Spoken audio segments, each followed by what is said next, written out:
Good day students, today we are going to discuss about a clown. So we are going to look at the life of a clown through the eyes of a clown's wife. So let's read the poem and analyze it. The poem is The Clown's Wife by Johnson Agard.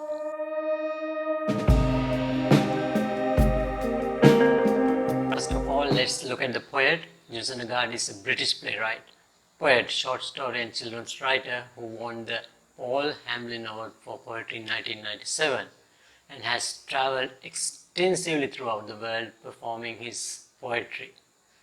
So, through the poem Clown's Wife, Agard deals with the dual life or the difference between the appearance versus reality in modern day people, as well as the suffering of poor people.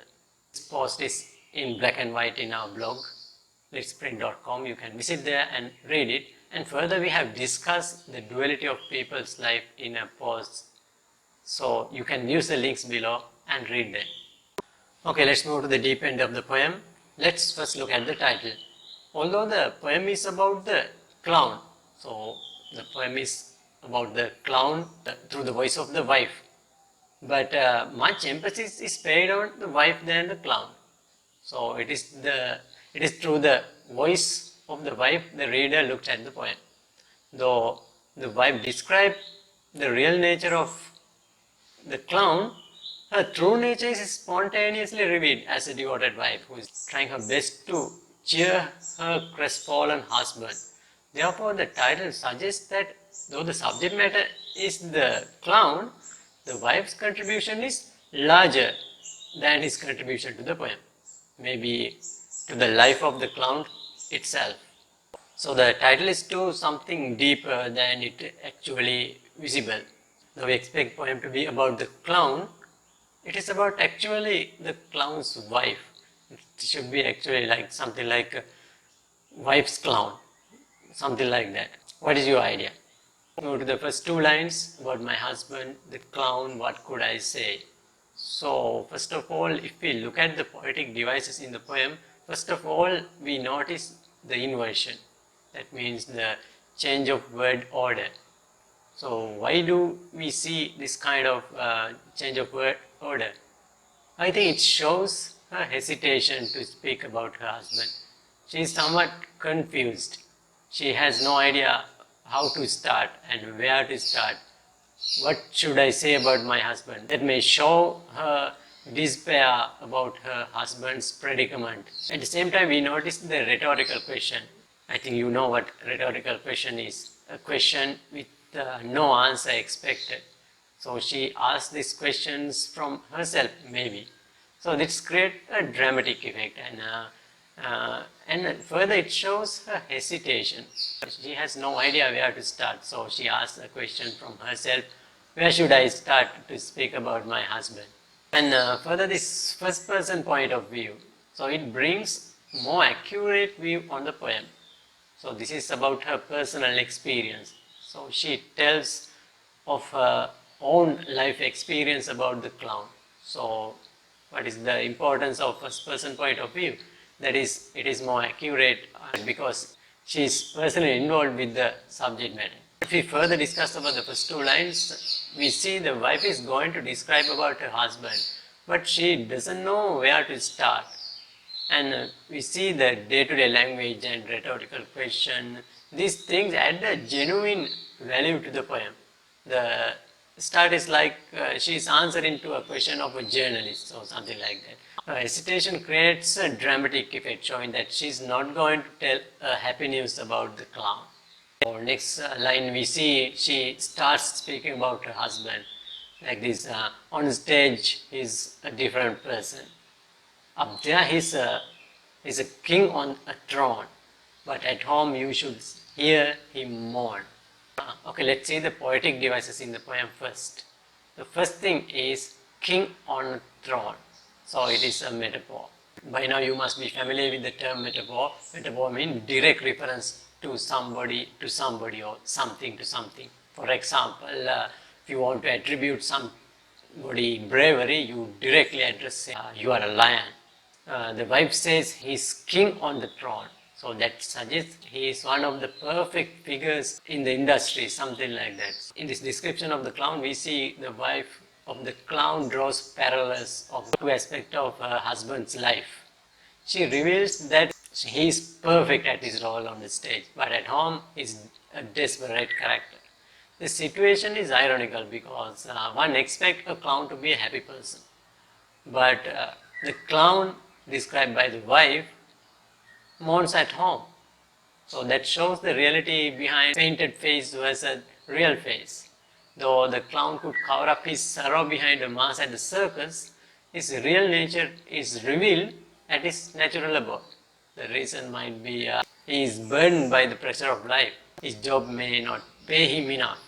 At the circus he has to act before the audience, but at home he has to face the real life.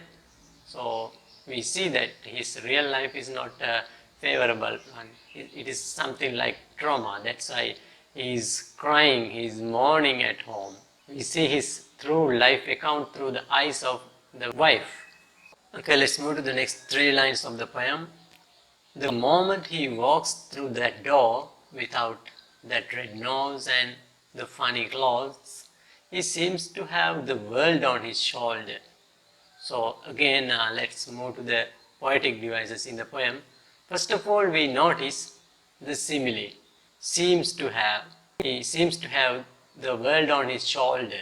So the first thing we see here is a burden, or a very tired person is standing by the door, hugging his shoulders. The simile shows he is burdened with something big like the world.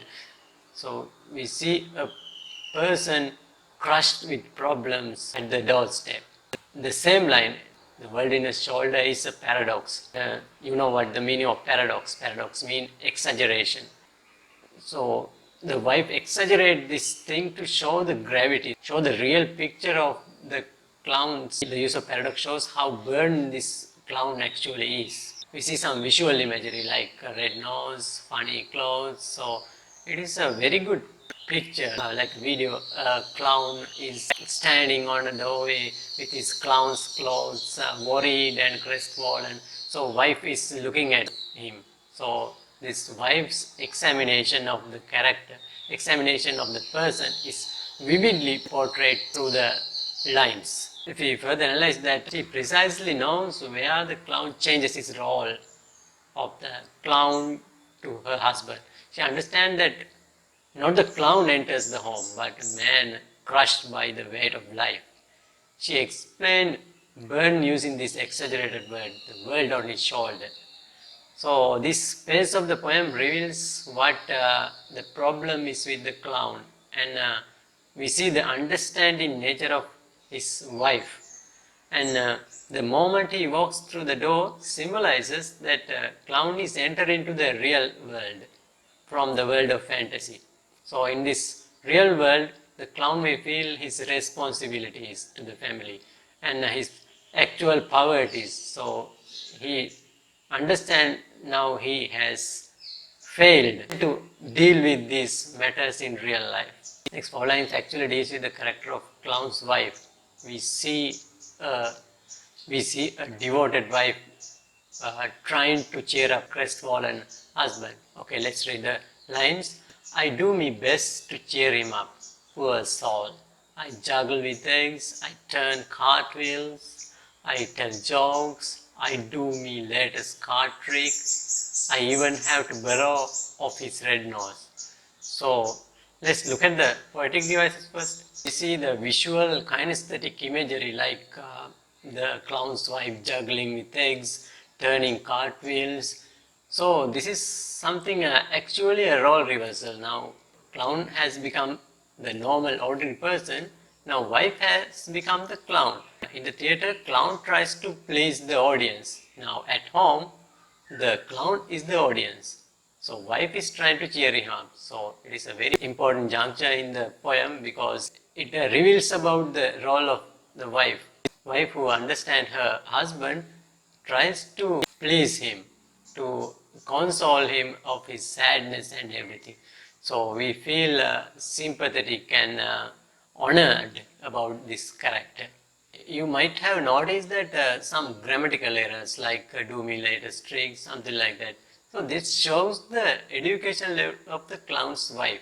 Though she is somewhat uneducated, we see a very understanding wife, and she is telling a poor soul. That is ironic. Why is that ironic? We expect a clown to be a happy person, so that is a situational irony. So our expectation is dissolved because of this real picture. That is a very good realization of life. Though people are happy and laughing, they seem to be enjoying their life, we see a sad person inside. So that is the duality of life. We see this reality in the poem Richard Cory too. So as we discussed earlier, here the clown changes his role from the clown into the spectator, where his wife takes his role to cheer him up.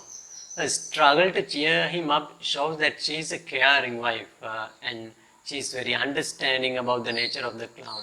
So as we earlier discussed, the grammatical errors in explanation may suggest her illiteracy, or it may show her eagerness to explain the situation. In next three lines, we feel somewhat sad about the character of the clown's wife. Let's read the lines. But he doesn't say exactly how he feels. Doesn't say what's bothering him inside. Just sit there and saying almost to himself. So it is like a complaint. She may be complaining that the clown does not tell the reason for his worries. But that tells about the relationship between this husband and wife. The clown does not like to give his burden to his wife. That may be the reason. And therefore he may be keeping his pain for himself, suffocated inside him. That has made him a suffering soul. So at last, in the final two lines, we hear the voice of the clown.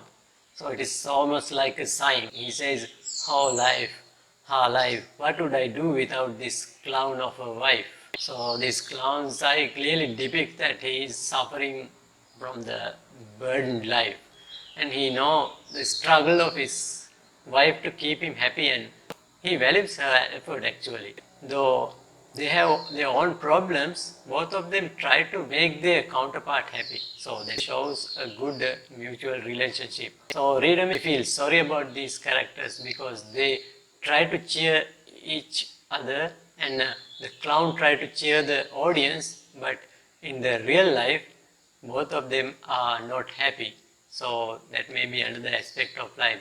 Their poverty has made them like this.